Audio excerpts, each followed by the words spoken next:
Good evening. सभी शिक्षक बंधुओं का ओनली फॉर टीचर्स चैनल में बहुत बहुत स्वागत है। परिषदीय विद्यालयों में कार्यरत शिक्षकों के लिए एक नया आदेश आया है। अब परिषदीय विद्यालयों में बच्चों की बजाय अभिभावकों को स्कूल बुलाया जाएगा, क्योंकि मिशन प्रेरणा ई पाठशाला का तीसरा चरण शुरू हो चुका है।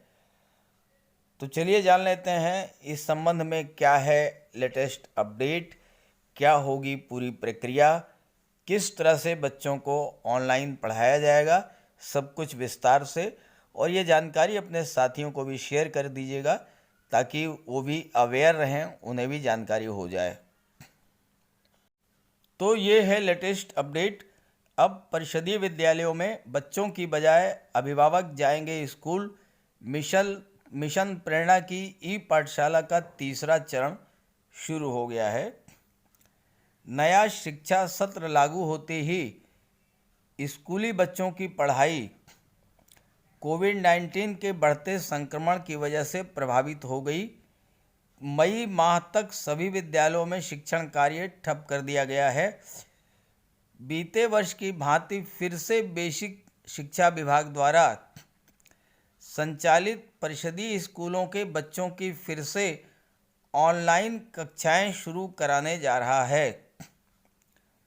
इस संबंध में महानिदेशक स्कूल शिक्षा ने सभी बेसिक शिक्षा अधिकारियों को निर्देश जारी किया है, जिसमें कहा गया है कि शिक्षक बच्चों की बजाय अभिभावकों को स्कूल बुलाएं और 5 बच्चों से प्रतिदिन मोबाइल पर बात करें। देश भर में कोविड-19 का संक्रमण बढ़ गया है, जिस कारण विद्यालयों में पठन पाठन प्रभावित हो गया है। स्कूल बंद होने के कारण इस बार 100% बच्चों तक ऑनलाइन शिक्षा पहुंचाने की तैयारी की जा रही है। प्राइमरी स्कूलों में फिर से ई पाठशाला शुरू की जाएगी। व्यवस्थाओं को दुरुस्त करने के लिए सभी स्कूलों के शिक्षकों को भी स्कूल आने के निर्देश दिए गए हैं। प्रत्येक शिक्षक प्रतिदिन अपनी कक्षा के कम से कम 2 बच्चों के अभिभावकों को स्कूल में बुलाकर बच्चों की पढ़ाई के बारे में चर्चा करेंगे, बच्चों के अभ्यास कार्य की जांच करेंगे और बच्चों को गृह कार्य भी देंगे। तो इस तरह से टीचर्स को स्कूल में जाना होगा। जाने के बाद अपनी क्लास के कम से कम 2 बच्चों के गार्जियंस को स्कूल में बुलाना होगा, उनसे बच्चों के बारे में डिस्कस करना पड़ेगा। 5 बच्चों से मोबाइल से बात करनी होगी, बच्चों को जो होमवर्क दिया है उसकी जांच करना होगा और अगले दिन के लिए होमवर्क भी देना होगा। ये प्रक्रिया रहेगी ई पाठशाला की। इस संबंध में महानिदेशक स्कूली शिक्षा विजयकरण आनंद ने सभी बीएसए को भेजे पत्र में कहा है, शिक्षक, शिक्षा मित्र, अनुदेशकों को कक्षावार, विषयवार शैक्षिक सामग्री कंटेंट अभिभावकों के व्हाट्सएप ग्रुप पर शेयर किया जाएगा।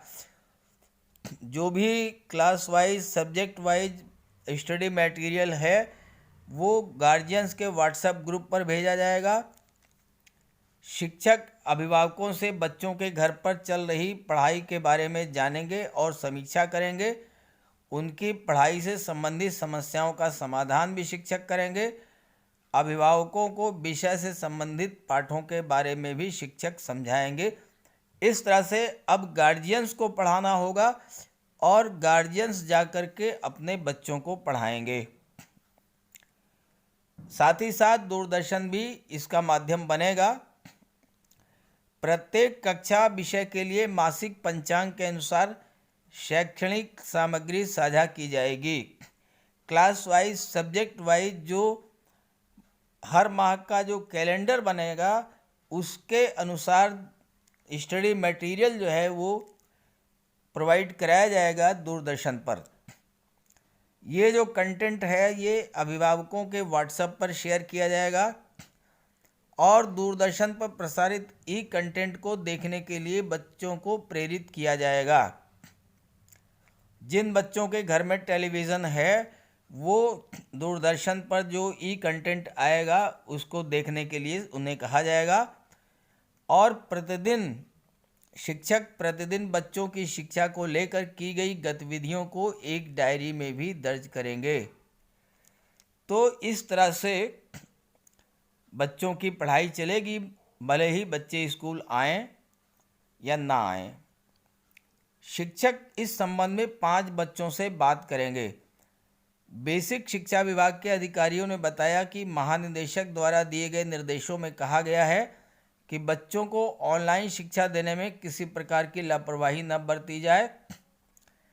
शिक्षकों को प्रतिदिन 5-5 बच्चों से फ़ोन पर बात करनी होगी। घर पर चल रही पढ़ाई की समीक्षा की जाएगी, उनकी पढ़ाई से संबंधित समस्याओं का समाधान किया जाएगा। इससे सभी बच्चे अपने शिक्षकों के संपर्क में भी रहेंगे। तो आपको बता दें कि मिशन प्रेरणा की ई पाठशाला का तीसरा चरण जो है वो शुरू कर दिया गया है। कोविड-19 के बढ़ते संक्रमण के कारण पठन पाठन की स्थिति बाधित होने के कारण मिशन प्रेरणा की ई पाठशाला का तीसरा चरण शुरू किया गया है। इसके लिए 100% बच्चों तक पहुंच बनाने और उन्हें लर्निंग आउटकम पर शिक्षण देने के निर्देश दिए गए हैं। तो टीचर्स को सभी बच्चों तक पहुंचना होगा, उनसे बात करनी होगी, मोबाइल पर उन्हें होमवर्क देना होगा और उनका होमवर्क चेक करना होगा। साथ ही साथ दूरदर्शन पर जो कंटेंट दिया जाएगा उसे भी देखने के लिए प्रेरित किया जाएगा। कार्यवाहक जिला बेसिक शिक्षा अधिकारी संजय कुमार उपाध्याय ने बताया कि सभी खंड शिक्षा अधिकारियों को ऑनलाइन शिक्षा दिए जाने की व्यवस्था करने के आदेश जारी कर दिए हैं। शिक्षकों को पहले से बने व्हाट्सएप ग्रुप से बच्चों और अभिभावकों को जोड़कर ऑनलाइन क्लासेज और गूगल मीट आदि के बारे में जानकारी देने के भी दिशा निर्देश जारी किए गए हैं। तो इस तरह से अब आपका ये सिस्टम रहेगा कि 5 बच्चों से आपको बात करनी है, 2 अभिभावकों को बुलाकर उनसे बात करनी है, उनसे होमवर्क चेक करना है, बच्चों को होमवर्क देना है। साथ ही साथ व्हाट्सएप ग्रुप से जो भी कंटेंट आपको अवेलेबल कराया जाए बच्चों के लिए उसे शेयर करना है व्हाट्सएप ग्रुप पर। साथ ही साथ दूरदर्शन पर जो भी कंटेंट जो है, स्टडी मटेरियल जो है वो बच्चों के लिए प्रोवाइड कराया जाए, उसे देखने के लिए उन्हें प्रेरित भी करना है। तो इस तरह से परिषदीय विद्यालयों में ऑनलाइन क्लासेज का संचालन किया जाएगा। इस बात को अच्छे से आप समझ लीजिए, क्योंकि आने वाले समय में आपको इसी के अनुसार कार्य करना है। तो ये अपने साथियों को भी शेयर कर दीजिएगा। Okay, thank you.